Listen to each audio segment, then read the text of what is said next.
이번에는 오늘 또 은혜 받읍시다. 인사하세요.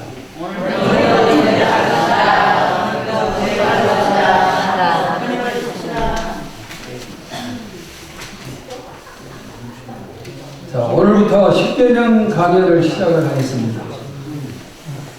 10주에 걸쳐서 매주 한 계명씩 살필 예정인데, 제가 우리 교회에서 언제 십계명 강해했나 살펴봤더니 1995년에 지금부터 약 한 31년 전쯤에 십계명 설교를 했었습니다.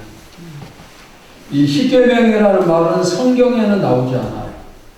후대 사람들이 십계명이라는 이름을 붙인 것인데, 이 십계명은 너무너무 중요한 그런 말씀이에요. 그러면 어느 정도나 중요한 것인가 설명을 드리겠습니다. 성경은 구약과 신약으로 구분이 됩니다. 구약이 몇 권입니까?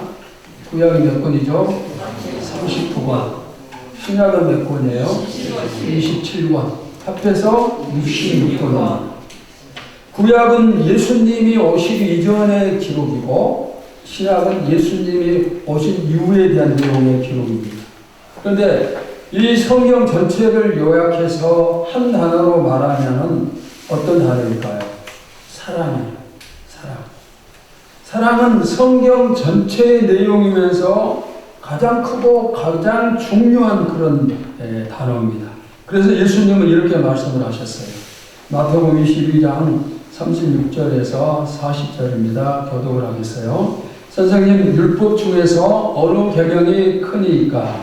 예수께서 이르시되 내 마음을 다하고 목숨을 다하고 뜻을 다하여 주 너의 하나님을 사랑하라 하셨으니 이것이 크고 첫째 되는 계명이요 둘째 되도록 하더니 내 이웃을 내 자신과 같이 사랑하라 하셨으니 이 두 계명이 온 율법과 선지자의 강론입니다. 모든 말씀 중에서, 모든 계명 중에서 첫 번째로 큰 말씀은 하나님을 사랑하는 것이에요. 그 다음에 두 번째로 큰 말씀은 이웃을 사랑하는 것이라, 이렇게 주님이 말씀하셨습니다. 다시 설명하면은 성경을 한 단어로 요약하면은 뭐라고요? 사랑. 그런데 이 사랑은 하나님 사랑과 이웃 사랑으로 나뉩니다. 그러면은 우리가 하나님을 어떻게 사랑하고 이웃을 어떻게 사랑을 해야 되는가? 그 사랑의 실천 방법이 바로 십계명이에요. 십계명은 하나님 사랑과 이웃 사랑으로 구분이 되는데, 제1계명에서 4계명까지는 하나님을 사랑하는 방법이고, 5계명에서 10번째 계명까지는 이웃을 사랑하는 방법이에요. 여러분 이해가 됩니까? 네. 이해가 되시나요? 네. 자, 다시 한번 설명할게요. 성경 전체를 요약하면은 한 단어로 뭐예요? 사랑. 이 사랑은 첫째는 하나님 사랑, 둘째는 이웃 사랑. 이웃 사랑. 그런데 하나님 사랑하고 이웃을 사랑하기 위해서 요약되어진 말씀이 뭐예요? 십계명. 그리고 이 십계명 가운데서 1계명에서 4계명까지는 누구를 사랑하는? 하나님을 사랑하는 방법. 5에서 마지막까지는 이웃을 사랑하는 방법. 이렇게 요약을 할 수가 있습니다. 자, 우리가 이 십계명이 주어진 출애굽기 20장의 배경을 이해를 할 필요가 있는데, 이스라엘이 애굽에서 해방이 됩니다. 그리고 이제 가나안을 향해서 가는 도중에 광야의 생활을 하게 됩니다. 그런데 이스라엘 지금 백성 수는 한 200만 명 또는 300만 명이 되는 엄청난 숫자입니다. 이렇게 수백만 명의 사람들이 질서 있게 생활하기 위해서 필요한 것이 무엇일까요? 법이 필요해요. 우리나라에도 헌법을 비롯한 각종 법이 있죠. 법이 있기 때문에 질서가 있고, 그래서 사람들이 안심하고 살 수가 있어요. 만약에 법이 없다면 어떻게 될까요? 우리가 운전할 때도 신호등의 법칙이 있어요. 신호등이 없다면 난리가 나겠죠.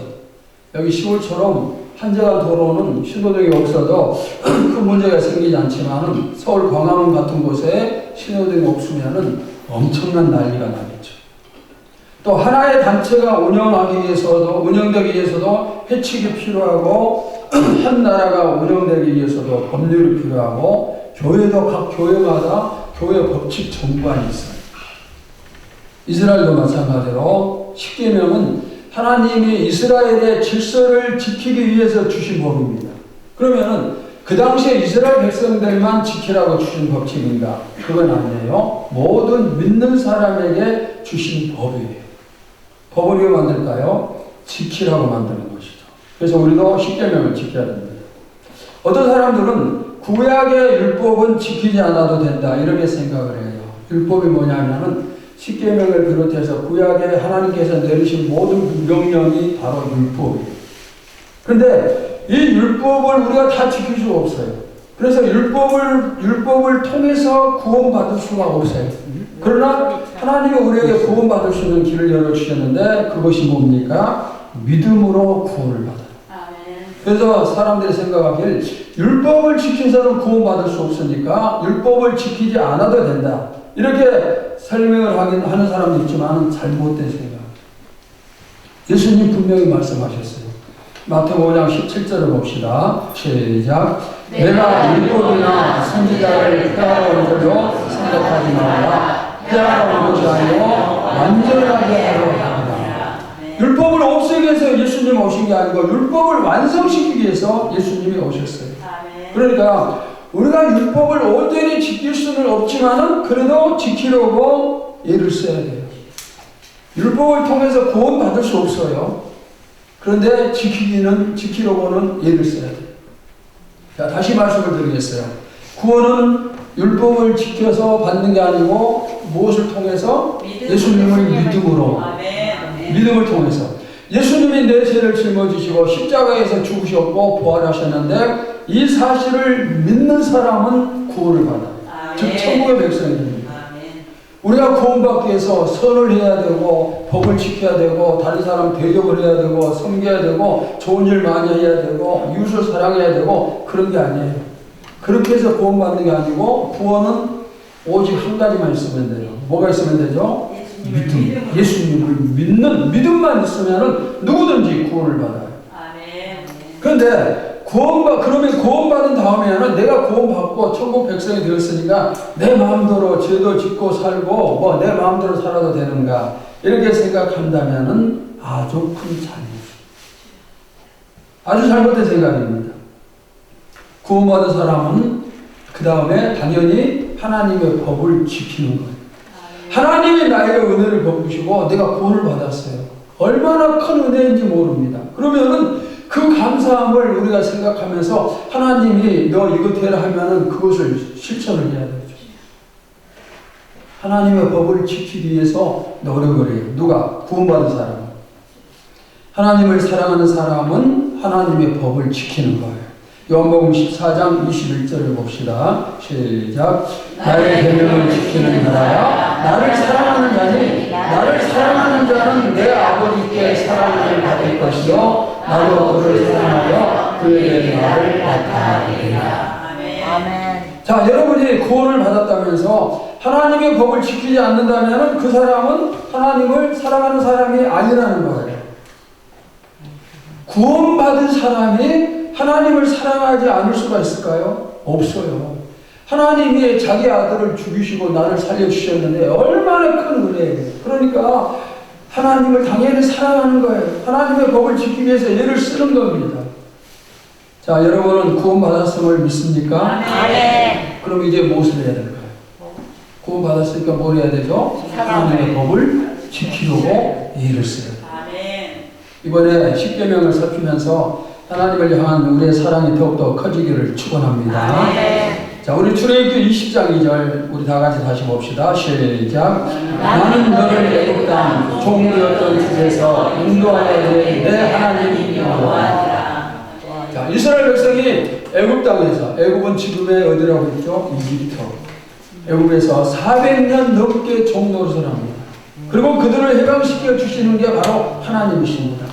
하나님이 은혜를 베푸셔서 종살이하는 그들을 해방시켜 주십니다. 그러면서 십계명을 주셔요. 자, 한번 대답해 보세요. 이스라엘의 해방이 먼저입니까? 십계명을 주신 게 먼저입니까? 해방이 먼저예요. 해방을 주시면서 내가 너희를 해방시켰으니까 이러이러한 법을 지켜라. 이렇게 십계명을 주셨어요. 근데 우리도 똑같아요. 하나님이 먼저 우리를 구원해 주셨어요.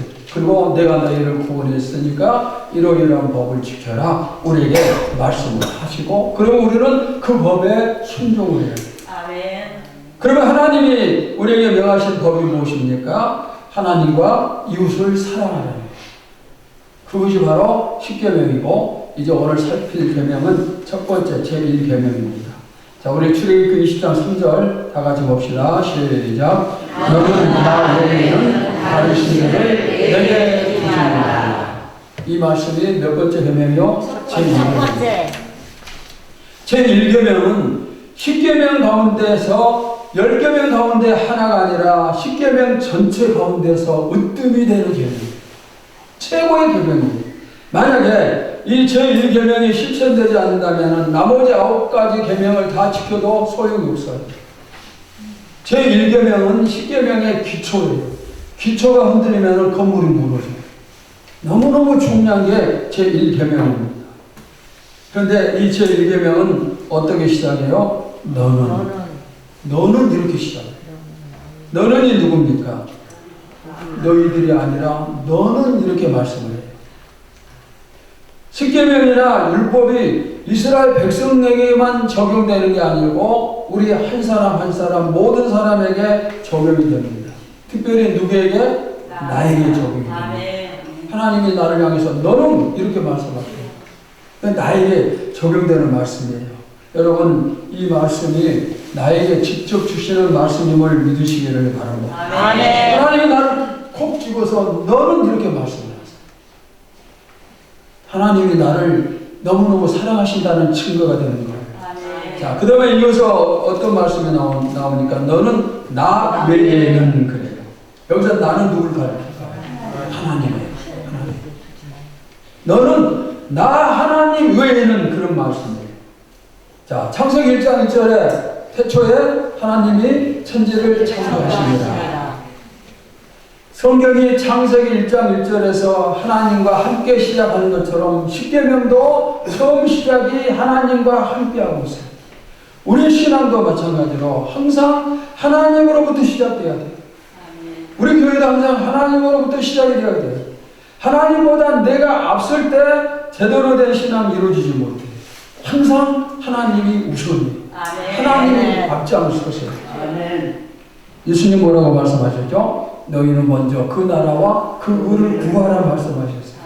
하나님이 먼저라는 거예요. 여러분, 하나님이 여러분의 목자 되심을 믿습니까? 하나님을 앞세우면서 이제까지 살아오셨습니까? 그렇다면 앞으로도 하나님만 앞세우면서 그 뒤를 따르시기를 바랍니다. 너는 나 외에 다른 신들을 너에게 두지 말라. 이 말씀은 바꿔 말하면 나 하나님만 섬겨라, 이런 말씀이에요. 여기에 다른 신들이란 말이 나오는데, 그러면은 하나님 외에 또 다른 여러 신들이 있는가? 우리가 그렇게 질문할 수 있는데, 다른 신들의 존재를 인정한다는 뜻이 아니에요.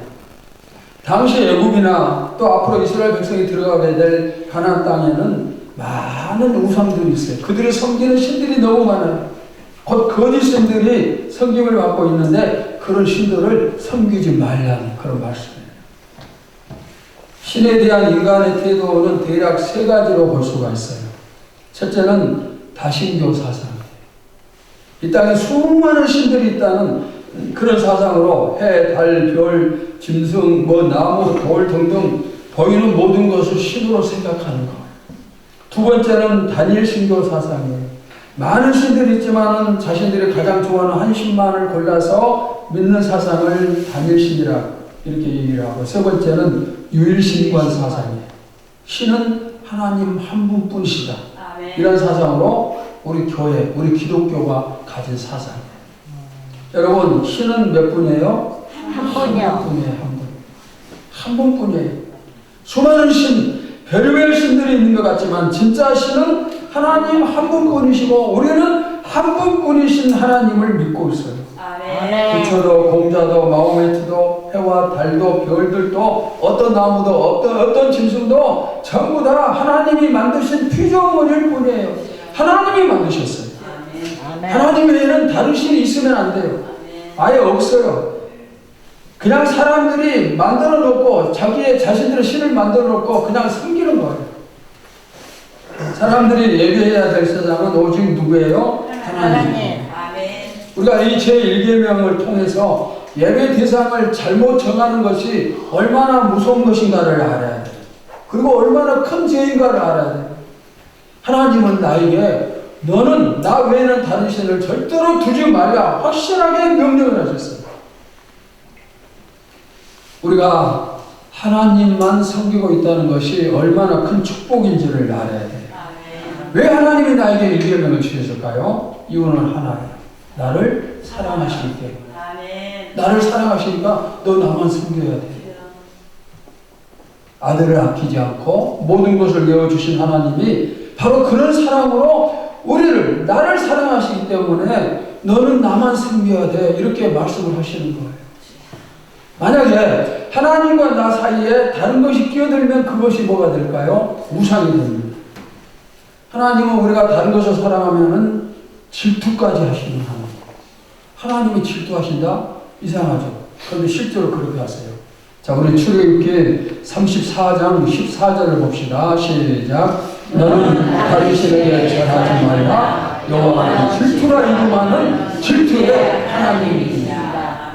이 말씀을 보시면은 하나님이 우리를 얼마나 사랑하시고 또 우리의 사랑을 얼마나 많이 받길 원하시는가를 알 수가 있어요.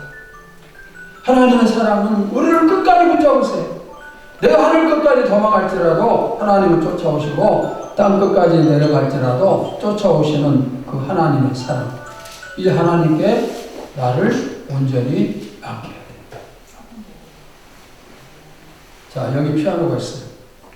이 피아노를 제가 연주한다면 저는 겨우 단음으로 서툴게 칠 수밖에 없어요. 그런데 우리 교회 반주자인 신호인 주사님에게 맡기면은 똑같은 피아노지만 소리가 달라져요. 내 인생을 누구에게 맡기는가? 전능하신 하나님께 맡길 것인가? 아니면 신도 아닌 거짓신에게 나를 맡길 것인가? 전능하신 하나님께 나를 맡기면은 그 하나님이 나의 부족함을 채워주시고 나를 갈고 닦고 해서 하나님께서 훌륭한 작품으로 만들어 주십니다. 그런데 하나님이 아닌 다른 신, 다른 우상에게 나를 맡기면은 내 인생에는 작품은 산산조각이 나오고, 그리고 이 땅에서 뿐만 아니라 세상을 떠날 때 그 이후에는 영원한 지옥 형벌이 나를 기다려요. 그래서 나를 누구에게 맡겨야 돼요? 오직 하나님께만 맡겨야 돼요. 오직 누구에게? 하나님께. 따라가세요. 누구에게? 하나님께. 하나님께만 맡겨야 돼요. 이처럼 제1계명은 너무너무 중요한 계명입니다. 그러니까 반드시 지켜야 돼요. 그런데 하나님이 이렇게 강조하시지만 이스라엘 백성들은 잘 지키지를 못했어요. 가장 중요한 계명인데 이 계명을 지켜야 영원히 살 수 있는데 하나님의 다른 신을 섬기는 것은 그들의 영원히 멸망하는 그런 사건인데 그럼에도 불구하고 이스라엘은 자주 다른 신을 섬겨요. 그래서 그들이 다른 신을 섬길 때마다 하나님이 징계를 하세요. 그리고 계속해서 우상을 숭배하고 그러다 결국에는 나라가 망해요. 고집스럽게 우상을 섬기는 이스라엘 백성들. 자, 열왕기상 18장 21절을 한번 봅시다. 시작. 엘리야가 모든 백성에게 가까이 나가 이르되 너희가 어느 때까지 둘 사이에서 머뭇머뭇하리냐. 여호와가 만일 하나님이면 그를 따르고 바알이 만일 하나님이면 그를 따를지니라 하니 백성이 말 하나도 대답하지 아니하니라. 이 내용은 바알산에서 갈멜산에서 있었던 사건입니다. 하나님의 선지자 엘리야와 바알의 선지자들이 대비를 해요. 누가 섬기는 신이 진짜 신인가? 하늘에서 불을 내리는 신이 진짜 신이다. 그리고 이제 대비를 합니다. 이때 엘리야가 구경하는 백성들에게 호통을 칩니다. 너희가 어느 때까지 중간에 서서 눈치만 볼 것이냐? 하나님이면 하나님이고 바알이면 바알이고 둘 중에 하나 선택을 하라. 그런데 백성들은 선택하지 않고 그냥 중간에 가만히 있어요. 보고만 있어요. 왜? 양쪽 중에 불이 내리는 신을 따르겠다는 거예요. 하나님이 이렇게 제1계명을 말씀하셨지만 이스라엘은 왜 지키지 못하고 우상을 떠나지 못하는가? 다 당시 사람들은 온 세상에 신이 가득하다고 생각을 했어요. 그래서 하늘을 주관하는 신이 있고 땅을 주관하는 신이 있고 바다를 주관하는 신이 있고 땅 밑을 주관하는 신이 있고 나라마다 도시마다 수호신이 있고 산에도 강에도 사막에도 신들이 있고 바람을 주관하는 신, 비를 내리는 신, 풍년을 주는 신, 자식을 낳게 해주는 신, 그 다음에 질병과 운명을 주관하는 신, 이렇게 신들이 있다고 믿었어요. 근데 그들만 믿는 게 아니고 우리 조상들도 믿었어요. 하늘에는 옥황상제가, 바다에는 용왕님이, 저승에는 염라대왕이, 마을마다 수호신이 있고 아이를 점지해주는 삼신할머니가 있고 부업신, 마당신, 우물신, 모든 곳에 신이 있다고 믿었어요. 우리 조상들도 그랬어요. 그런데 옛날 사람들이 이렇게 여러 신을 섬기는 이유가 있습니다.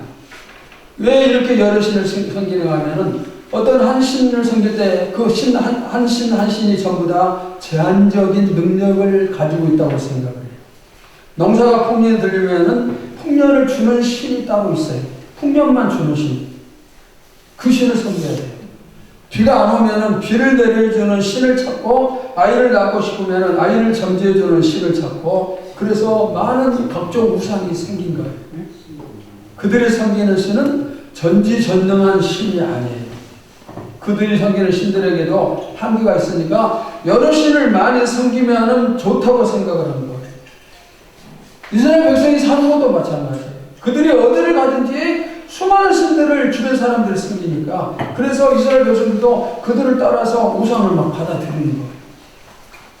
이런 우상 문화에 빠져있는 이스라엘 백성에게 하나님이 계명을 주셔요. 너는 나 외에 다른 신들을 있게 하지 말라. 이스라엘이 이 계명을 때로는 지켜요. 그런데 때로는 지키지 못해요.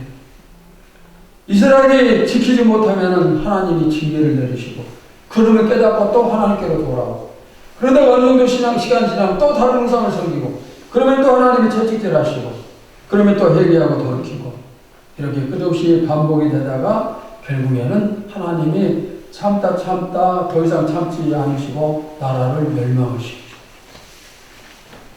이스라엘은 하나님이 특별히 선택한 나라입니다. 수많은 기적을 그들이 체험했어요. 애국의 종로로 살 때 10가지의 재앙이 내리는 것을 봤어요. 그 다음에 홍해라는 바다가 갈라지는 것을 보았고 갈라진 바다를 그들이 직접 건넜어요. 매일매일 이른 아침에 하늘에서 만나가 내려서 굶지 않는 양식 그들이 만나를 양식으로 취했어요.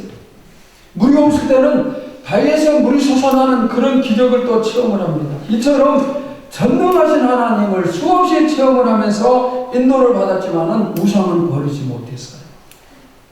여기서 무엇을 알 수 있을까요? 오직 하나님만 섬기는 것. 우상을 숭배하지 않고 오직 하나님만 섬기는 것이 그토록 어렵다는 것입니다. 너무너무 그게 어렵다는 것입니다. 그러면은 우리는 어떨까요? 우리도 하나님만 섬기는 것이 어렵지 않을까? 당연히 어려워요. 여러분도 하나님만 섬기는 것이 너무너무 어려우시겠어요. 물론 우리 가운데는 나는 다른 신을 섬길 일이 전혀 없다 이렇게 장담을 하는 사람 많이 있어요. 내가 예수 믿고 구원받았는데 무슨 다른 신을 섬긴단 말인가 하면서 반문할 수 있어요. 맞는 말이에요. 이렇게 지금 예배도 드리고 때로는 철학기도도 하고 충성도 하고 봉사도 하는 데가 다른 신을 섬길 리가 없다. 내가 이렇게 교회 생활하면서 절에도 다니고 신천지에도 다니고 그렇게 하지 않는다. 맞는 생각이에요. 하지만 내가 지금 교회에 다니고 있다고 해서 안심해도 되는 것 아니에요. 과연 내가 정말 제1계명을 제대로 잘 지키는 사람인가? 제가 봤을 때는 우리에게도 다른 신들이 너무나 많아요. 다른 신을 섬기는 것을 뭐라고요? 우상숭배다. 근데 다른 신, 다른 종교를 가진 것만이 우상이 아니에요. 우리 믿는 사람들이 가지고 있는 우상은 어떤 것인가? 내 마음속에 하나님보다 더 신뢰하는 것이 있으면 그게 우상이에요. 잘 들으세요. 잘 들으세요. 정신 차리고. 내가 하나님보다 더 사랑하는 것이 있으면 그것이 우상이에요. 내가 하나님보다 더 귀하게 여기는 것이 있으면 그것이 우상이에요. 그러니까 우리가 하나님을 섬기면서도 얼마든지 우상을 같이 섬길 수가 있어요. 특별히 우리 믿는 사람들에게 가장 많은 우상은 무엇일까요? 한번 대답해 보세요. 우리 믿는 사람에게 가장 많은 우상, 쉬운 대답인데 뭘까요? 돈이에요. 돈, 재물. 하나님을 분명히 섬기는데 그러면서도 우리는 돈을 엄청 사랑합니다. 우리가 얼마나 돈을 사랑하는지 예수님께서 너무너무 잘 알고 계십니다. 그래서 경고를 하셔요. 자, 우리 마태복음 6장 24절을 봅시다. 시작. 한 사람이 두 주인을 섬기지 못할 것이니 혹 이를 미워하고 저를 사랑하거나 혹 이를 중히 여기고 저를 경히 여김이라. 너희가 하나님과 재물을 겸하여 섬기지 못하느니라. 여기 재물이 뭐예요? 돈이에요. 하나님과 재물을 같이 섬길 수가 없어요. 둘 중에 하나만 섬겨라. 둘 중에 하나만 너희 주인으로 삼아라. 예수님 분명하게 말씀을 하십니다. 우리는 당연히 하나님이 주인이에요. 누가 물어보면 나 하나님 섬기죠. 하나님이 당연히 주인입니다. 그런데 이 시간 한번 솔직하게 여러분 자신에게 한번 대답을 해보세요. 내가 나에게 말을 해보세요. 나는 하나님이 더 좋은가? 아니면은 재물이 더 좋은가? 어느 날 큰 돈이 생겨서 너무나 기뻤어요. 그런데 오늘 여러분 이렇게 성대에 나와서 예배 드리면서 그때 돈이 준 기쁨보다 더 큰 기쁨으로 예배를 드리고 있어요. 여러분 어떻습니까? 과연 나는 누가 주인인가? 누구를 주인으로 섬기고 있는가? 재물과 하나님 둘 중에 하나만 선택하라고 했을 때 돈의 축복을 선택할 수 하겠는가? 하나님을 선택하겠는가? 여기에 큰 돈이 있어요. 여기에 천국이 있어요. 둘 중에 하나만 선택하면 어느 쪽? 당연히 천국을 선택한다고 말을 하겠죠. 근데 실제로 돈이 있을 때 눈 한번 딱 감고 돈을 선택하고 그 다음에 회개하고. 어떤 돈 많은 청년이 예수님을 찾아왔어요. 그리고 물어요. 선생님, 제가 어떻게 해야 천국에 갈 수 있을까요? 예수님이 질문을 하십니다. 네가 계명을 잘 지켰느냐? 예, 잘 지켰습니다. 도둑질하지 않고 간음하지 않고 살인하지 않고 우리 남의 거 빼앗지 않고 잘 지켰습니다. 하나님을 아주 잘 믿었다는 거예요. 예수님이 다시 묻습니다. 다시 말씀을 하세요.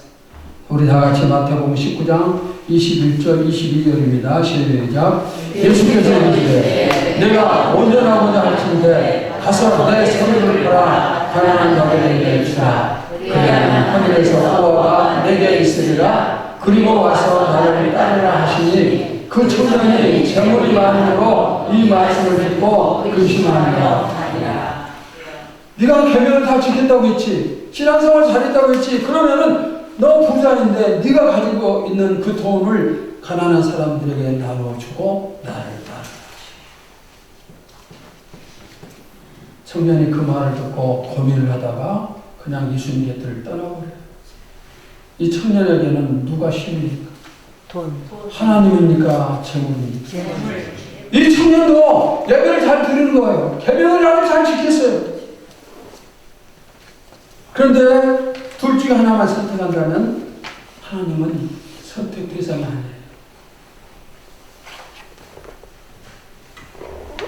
하나님을 섬기다하면서 돈을 더 섬기는 사람이 있어요. 여러분, 내가 돈 때문에 기도가 방해를 받는다? 돈 때문에 전도하지 못하고 돈 때문에 봉사하지 못하고 돈 때문에 하나님으로부터 멀어지고 이런 사람도 이 부자 청년하고 비슷한 사람. 우리는 오직 하나님만 사랑하기를 바랍니다. 아멘. 재물이 좋은 것이지만 하나님은 훨씬 더 좋기를 바랍니다. 아멘.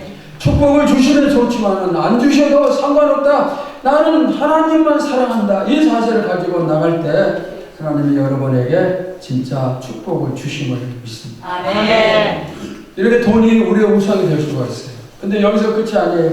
어떤 사람은 건강이 신이에요. 몸이 조금만 아프고 컨디션이 안 좋으면 예배 들으러 가지 않아요. 네, 뭐 건강이 우선이니까. 우리가 당연히 건강에 신경을 써야 되죠. 그러나 우리는 하나님 앞에 건강에 신을 두면은 안 돼요. 어떤 사람은 스포츠를 너무 좋아해요. 이제 조금 있으면 월드컵 시작되는데 아마 주일날 하면은 또 빈자리가 생길 수 있고 그러겠죠. 운동 좋아하는 것 좋지만은 그러나 주일날 스포츠 때문에 하나님께 나가는 게 소홀해진다? 그러면 그것도 역시 다른 신이 될 수 있어요. 어떤 사람에게는 인기와 명예가 하나님보다 소중하고 어떤 사람은 지식이 더 소중하고 어떤 사람은 자녀가 더 소중하고 공부도 마찬가지예요. 이 사회는 아이들에게 공부가 최고라고 가르쳐요. 그래서 대부분의 부모들이 그런 생각을 가지고 자녀들의 공부를 다 거치죠. 그래서 자녀들이 불행해요. 하나님보다 세상의 성공이 행복인 것처럼 가르치니까 자녀들이 하나님에게서 벗어나고 우리는 우리 자녀들에게 제1계명을 가르쳐야 돼요. 반드시 가르쳐야 돼요. 하나님께서 너의 인생을 책임져 주신다. 하나님 외에 다른 걸 의지하지 말아라. 그 다음에 공부하게 하면 돼요. 하나님을 자녀들에게 꼭 가르쳐야 돼요. 그래야 자녀들의 미래를 하나님이 책임져 주시고 자녀들의 미래가 행복해져요. 지금 이 자리에 앉아서 예배를 드리는 우리 자녀들이 많이 있는데 정말로 복 있는 자녀들이에요. 너무너무 복 있는 거예요. 하나님께 예배드리지 않는 자녀가 공부 잘하고 그래서 세상에서 크게 성공한다 칩시다. 그런데 하나님 없이 살아가는 그 자녀들을 볼 때 여러분의 마음이 행복하겠어요? 나만 행복하고 우리 자녀들은 세상에서만 성공하고 행복할 수가 없어요. 근데 또 이런 문제도 있더라고요. 교회 다니는 사람 가운데 많은 사람들이 재미삼아서 장난 삼아서 점을 쳐요. 토종 비결도 보고 궁합도 보고 또 매일 운세도 보고 신앙생활 하면서 그렇게 하는 사람들이 너무도 많아요. 장난치는 생각을 하고 별 의미 없는 것처럼 생각하면서 그냥 쉽게 한다고 생각하지만 속으로는 은근히 기도하면서 점도 보고 막 이렇게 하는 거예요. 이런 행동은 뭘까요? 위험한 것이에요. 성경은 이런 것도 금하는 거예요. 사랑하는 여러분, 말씀을 마치겠습니다. 오늘 하나님께서 다른 사람이 아니라 나를 향해서 너는 나 외에는 다른 신들을 너에게 두지 말라. 여러분 아멘입니까? 아멘입니까? 이 계명은 너무너무 중요한 계명이에요. 하나님 외에 다른 신이 나에게 있다면 그 신은 나를 멸망으로 인도를 하지. 하나님 외에 다른 신이 있다면 성경의 나머지 모든 것을 지킨다 해도 우리는 헛것이에요. 헛된 신앙생활이에요. 아무 소용없어요. 나를 위해서 십자가 지시고 못 박혀 죽으신 주님이 이렇게 말씀을 하십니다. 사랑하는 누구누구야, 내가 너를 위해 대신 죽어 주었다. 나는 너를 사랑한다. 이제 너도 나만 사랑하기 바란다. 나는 너밖에 없단다. 너도 나밖에 없기를 바란다. 여러분 아멘입니까? 기도하겠습니다. 하나님 감사합니다. 너는 나 외에 다른 신들을 너에게 두지 말라고 말씀을 하셨습니다. 하나님이 나를 사랑하시기 때문에 나를 살리기 위해서, 나를 행복하게 만들기 위해서, 나를 영원한 천국으로 인도하기 위해서, 하나님이 주시는 축복을 누리도록 하기 위해서 너는 나 외에 다른 신들을 너에게 두지 말라 말씀을 하십니다. 이 말씀을 내 마음에 굳게 품고 이후로 어떤 유혹 앞에서도 넘어가지 아니하고 오직 주님, 오직 주의 십자가 생각하고 이겨나갈 수 있도록 역사하여 주시옵소서. 이제부터 우리 교회 안에, 우리 가정 안에, 우리 가족들 안에 내 자신에게 오직 주님만 차고 넘치게 하여 주시고 주님만 사랑하게 하여 주시옵소서. 예수님의 이름으로 기도하옵나이다. 아멘.